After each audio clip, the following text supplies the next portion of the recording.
Народные депутаты Якутии одобрили закон о поправке в Конституцию страны. Соответствующее постановление регионального парламента они направили в Совет Федерации. Закон о поправке в Конституцию рассмотрели на внеочередном пленарном заседании парламента республики. Выступили представители фракций политических партий.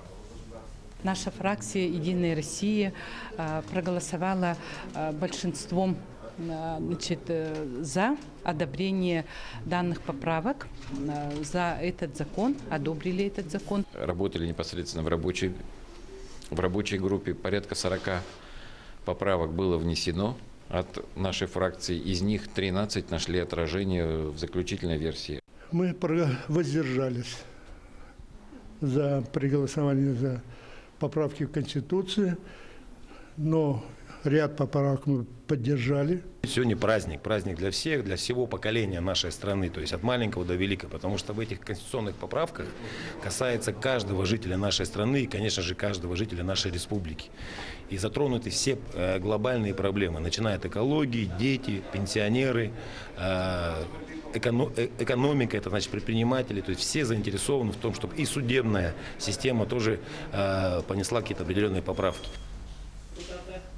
Свою позицию озвучил и глава региона Айсен Николаев. Он обратил внимание, что положение Конституции о федеративном устройстве, о территориальной целостности страны, статусе субъектов Российской Федерации, в том числе о статусе республик, остаются незыблемыми.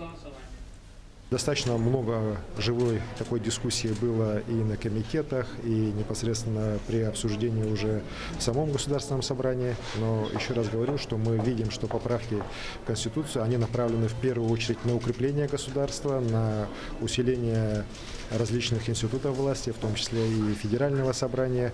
Я считаю, что сегодняшнее голосование и сегодняшнее обсуждение как раз это начало большой работы, которую будет вести Государственное собрание, будет вести руководство республики для организации всенародного голосования, которое пройдет 22 апреля и во время которого население нашей республики, как и население всей нашей страны, выразит свое отношение к поправкам.